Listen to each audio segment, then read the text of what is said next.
Pada episode sebelumnya dikisahkan tentang perjalanan Naofumi dan kelompoknya ke sebuah desa yang diserang oleh tanaman monster. Setelah menerima bayaran atas jasanya, dia memutuskan untuk membereskan tanaman monster ini. Setelah berhasil mengalahkan sang monster, dia memanipulasi benihnya supaya aman dan tidak berubah menjadi monster kembali. Tanaman ini menghasilkan buah yang baik dan aman dikonsumsi oleh para penduduk desa. Sebelum memasuki isi cerita seperti biasa, buat kalian yang baru datang silahkan untuk subscribe channel ini dan nyalakan notifikasinya, supaya tidak ketinggalan info terupdate dari kami. Baiklah teman-teman, inilah Tate no Yusa episode 8. Naofumi dan kelompoknya tiba di sebuah desa yang terkena penyakit misterius. Dia sudah diingatkan oleh dua orang penduduk yang tidak sengaja bertemu mereka di hutan. Bila mereka ke desa itu, maka bisa-bisa mereka akan mati. Kepala desa pun sudah tidak bisa bangun karena penyakit misterius ini. Karena niat awal Naofumi hanyalah untuk berdagang saja, maka mereka memutuskan untuk tetap menuju desa tersebut. Sesampainya di desa, mereka disambut oleh Pak Tua yang menyadari kalau Naofumi adalah sang penyelamat suci karena dia melihat Viro. Naofumi kemudian diarahkan ke sebuah bangunan. Di dalamnya nampak banyak sekali warga yang sedang sakit. Dia pun bertemu dengan dokter desa yang sementara ini mengobati warga dengan peralatan seadanya. Di tempat ini obat-obatan sangatlah terbatas. Naofumi kemudian langsung berinisiatif untuk mengobati penduduk desa karena kondisinya sudah sangat parah. Untungnya kondisi para pasien ini sudah berangsur baik berkat pengobatan dari Naofumi. Seperti biasanya, Naofumi bertindak secara profesional, bekerja sebagai pedagang. Ia mendapatkan bayarannya walaupun masih sedikit kurang. Naofumi merasa masih ada yang tidak beres dengan desa ini. Yang dia lakukan hanyalah pertolongan pertama saja.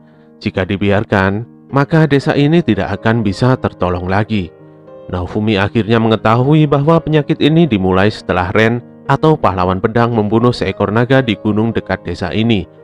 Pasca kejadian itu, banyak sekali para petualang yang datang ke desa itu untuk mencari material berharga dan daging naga. Desa pun menjadi ramai kala itu. Sayangnya, tiba-tiba ada seorang petualang yang jatuh dan tidak sadarkan diri di sana. Nampaknya daging naga itu sudah mulai membusuk dan beracun. Sejak saat itu, banyak monster yang berkumpul di sekitaran mayat naga.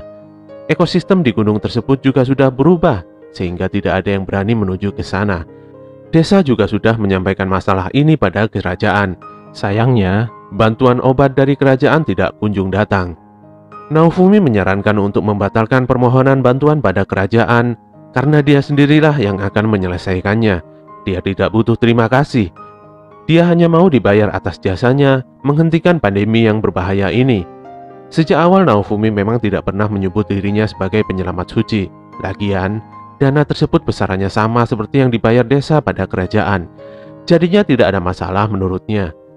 Setelah cuci tangan dengan sabun dan memakai masker, rombongan Naofumi langsung menuju gunung tempat di mana mayat naga itu bersemayam. Mereka pun dihadang oleh banyak monster-monster kecil. Namun berkat sihir Naofumi dan kekuatan Viro, mereka bisa melewati monster-monster kecil itu dengan mudah. Rombongan pun telah tiba. Udara di sana sangat buruk sekali. Saat akan mendekati bangkai sang naga, tiba-tiba saja naga itu bangkit dan menjadi naga zombie. Naofumi dan Raptalia sangat kaget bukan main. Melihat kondisi yang tidak memungkinkan, Naofumi memutuskan untuk mundur dulu. Tapi virus secara tiba-tiba melompat dan menendang sang naga karena sudah sifat alaminya sebagai burung virorial yang sangat membenci naga apapun bentuknya. Sang naga pun menyerang dengan semburan racunnya. Tameng Naofumi nampaknya tidak bisa menangkis serangan racun ini. Didorong oleh keinginan untuk melindungi kelompoknya dan tentunya juga seluruh penduduk desa, Naofumi mulai cemas. Sementara Viro yang seenaknya sendiri terus menyerang sang naga, hingga tiba-tiba sang naga berhasil membunuh Viro dengan menelannya. Naofumi dan Raptalia sangat terkejut melihat hal ini. Kemarahan dan kebencian Naofumi akan dunia ini kembali memuncak. Lagi-lagi, sesuatu yang berharga telah direnggut darinya. Tanpa sadar, kebencian Naofumi ini membuka skill kegelapannya yaitu Kurseris yang beberapa waktu lalu terbuka pasca pertarungannya dengan Motoyasu. Disinilah kita akan menyaksikan versi dark dari pahlawan perisai ini. Matanya merah dan dipenuhi oleh nafsu membunuh. Naofumi nampaknya dikendalikan oleh kebenciannya sendiri. Untungnya, walau kesakitan, Raphtalia masih berhasil menyadarkannya. Saat Naofumi masih bingung akankah menggunakan kekuatan gelapnya sementara dia takut akan kehilangan kesadarannya kembali, tiba-tiba saja sang naga kesakitan, terkapar dan mati. Viro pun keluar dari perut sang naga.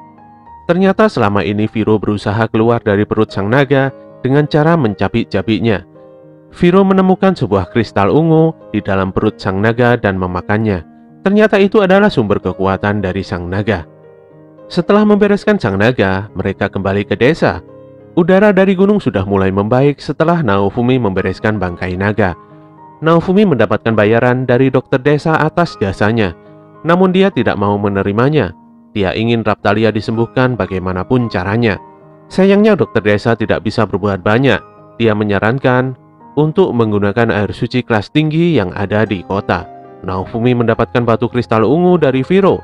Sayangnya levelnya masih belum cukup untuk melihat kemampuannya. Dia juga sangat menyesal. Dia bimbang menggunakan kemampuannya. Dia bertekad untuk melindungi diri dan kelompoknya dan menjadi lebih kuat dari sebelumnya. Dia akan menjadi pelindung kelompoknya, apapun yang terjadi. Dan itulah akhir cerita dari Tate no Yusa episode 8. Jangan bosan-bosan untuk mengikuti seluruh ceritanya ya. Bantu kami untuk terus mengembangkan channel ini dengan klik tombol like, komen, dan subscribe. Apabila info dari channel ini bermanfaat, silahkan kalian bagikan kepada teman-teman kalian semua ya. Tetap semangat dan terima kasih semuanya.